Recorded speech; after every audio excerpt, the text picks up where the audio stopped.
Hello and welcome to Paranormal in Pennsylvania, where we discuss history and hauntings. Today's story takes us about an hour outside of Pittsburgh to a cemetery.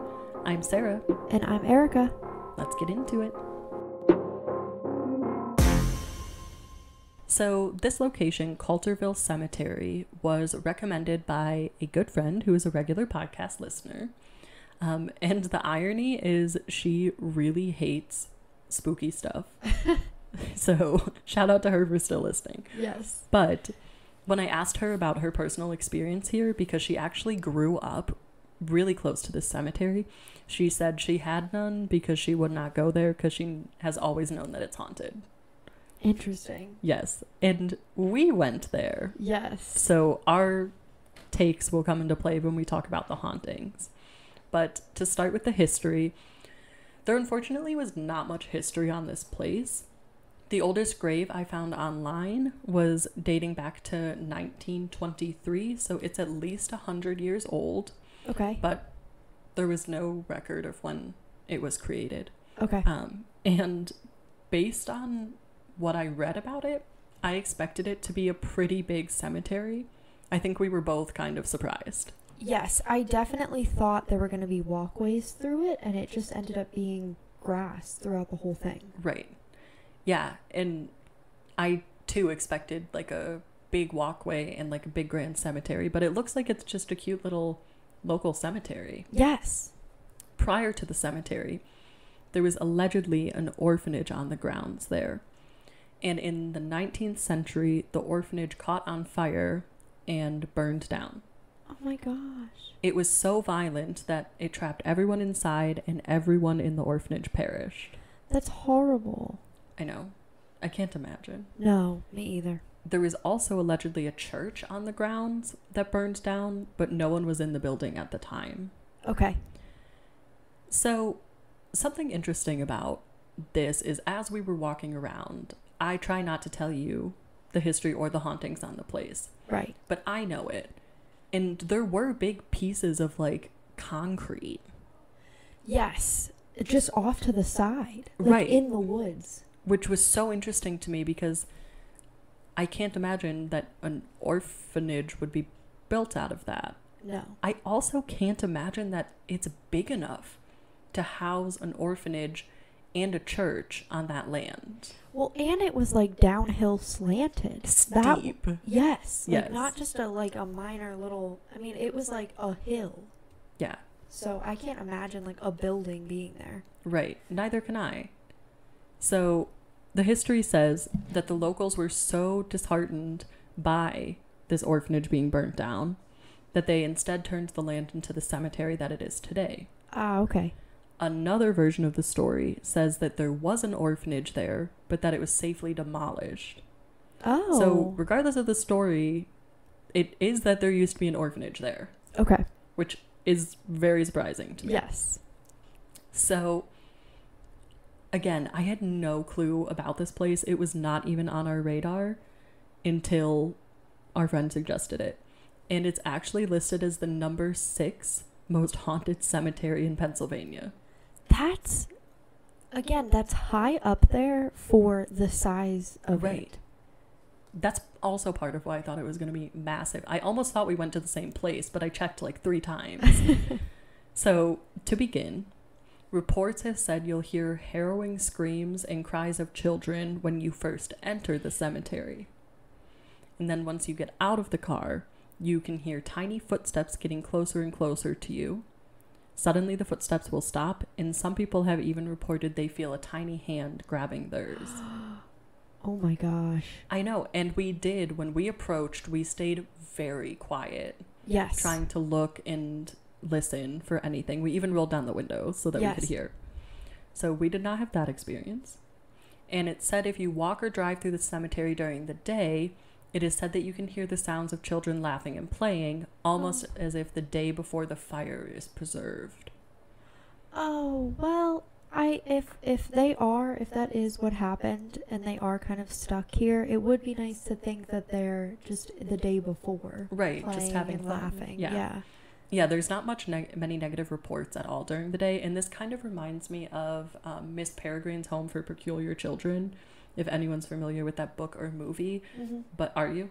I think I've heard of it. I don't know if I've seen it. The concept is they're these like powerful beings that can manipulate time. Ooh. And so they stay in this loop, this time loop, and the time loop that the character visits is a bombing from World War II. So like they watch the bomb descend on the house, and then she like rewinds the time every day. And that's kind of the vibes that I'm getting from this haunting. Like the children are playing in the morning as if nothing's going to happen, and it's almost like they're reliving the day over and over, and it's being rewinded. Gotcha. Yeah, we've talked about that before, where people just kind of do their daily routines, like the maids that we heard about entering the rooms. Yes. Night is when it gets really creepy, and we were there at like 5 something, so it was dusky. Yes. I was hoping to catch it right on the brim so it could go either way. So while driving through the cemetery at night, which again is interesting because there wasn't a lot of place to drive, reports say that the trees appear to be smoldering and even actively burning down. Additionally, the sound of a horse-drawn fire truck can be heard if you roll down your window upon seeing the burning trees. If you see the burning trees, you can see child-sized shadow figures darting between them. Okay. Now, we didn't really have any of those experiences. I was really hoping, because it sounds so cool. No, it really does, like, to be able to see that in your rearview mirror. Yeah. Or a horse-drawn fire truck. I kind of laughed there because that sounds so like ridiculous, but that is what they had back then. Yeah, you got to do it somehow. Yeah. So when you leave, you'll hear the same screams, and as you drive away, if you look behind you or in the rear view, you'll see flames across the ground of the cemetery, mimicking the orphanage fire. Oh. And we did take videos of this too, so check out our YouTube channel, because we were trying to see if, even if we didn't see it, we could catch something on camera. But we didn't see any of this. Also, is said if you exit the cemetery but stop shortly outside of it, you'll see the handprints of small children on your windows. And I cannot express how slowly we rolled out of that cemetery trying to capture handprints on our windows. I was like really focusing on the glass. Me too. Like my eyes were crossing, trying to focus on the glass. I know. I was like, I know I'm supposed to be driving, but also. And then on the drive home, people have reported seeing children or shadow figures on the road or on the side of the road as they drive away, almost as if something's watching them leave. We also looked for that and unfortunately didn't have that experience either. No. A local ghost hunting group, East Hills Paranormal, who I think this is the first time we're hearing of them, but we'll have to look into them, went to investigate the land. Okay. They used a digital camera, temperature sensors, and an audio recorder to try to capture evidence. And the only evidence that they found was a photograph that contained somewhat of a foggy haze, but the investigators likened this to the presence of spirits.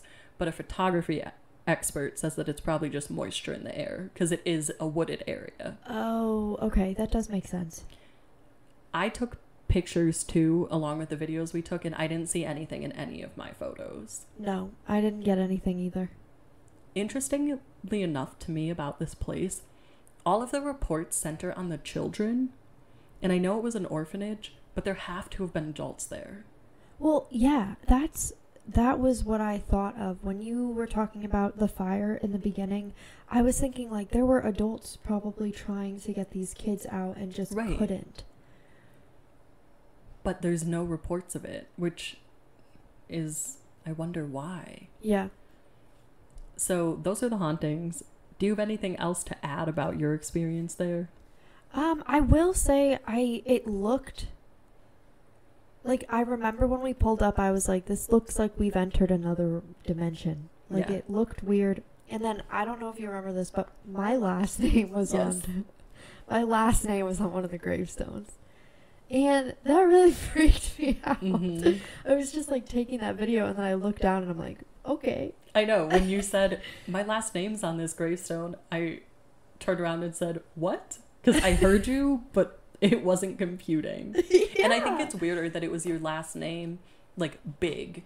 And then the first names were small. It was huge. Yeah. Like, it stood out to me. Like, I cannot explain how jarring that was. Yeah. So that was weird. Yeah. But other than that, no. And we did see the tree looked charred. So we didn't see any flames or anything around. But the tree did look charred and burnt, which wouldn't make sense just it being in nature. Yeah. And I did want to go and investigate that further, but as we've mentioned, there weren't really paths, and so we were trying not to be disrespectful, right? So we didn't want to just go trampling around the cemetery, so I didn't go up to the tree because I wonder if it's some kind of like mold or something making it look that way. But it was really interesting that it was just one of the trees that was affected. Yes, that was the biggest thing for me, because the rest of them looked green.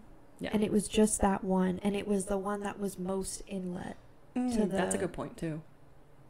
To the grounds. Yeah. I didn't see anything, hear anything, feel anything. I mean, other than that tree, which I feel like you and I stood on the edge of the cemetery and debated for a long time. Yes, yeah. But, yeah, it was really interesting to me because... not only the friends that mentioned this, but her partner grew up in the area, and they were both talking to me about how super haunted it is. They said locals don't want to go there. And so I originally was nervous. I said to you on the drive. Yes. Yeah. No, when you told me that they didn't go there, I was like, oh gosh, like what are we walking into? Right. But it was peaceful. Yeah. I do think that child ghosts are the most sad and scary of any ghosts. So even if they're benign, I wouldn't really want to mess with them. Right. And I don't think I would go back. Not because I'm trying to answer the question of would I go to this place. Right. It's not that I would not go back because it's haunted. I don't think I would go back because I just don't think I would. Yeah, I agree. I also, again, in the spirit of trying to be respectful, there really is no place to walk. It's just the outside of the path.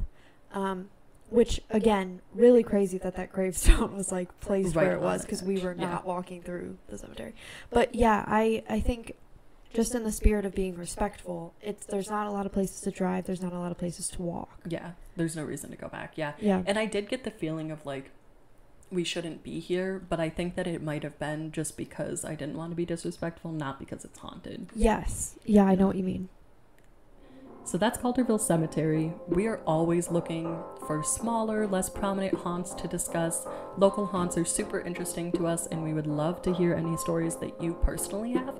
So don't hesitate to reach out to us. You can find us on Instagram at Paranormal in Pennsylvania, and you can always send us a message. We'd love to hear from you, and thank you for tuning in. Check us out next Thursday for the next haunt.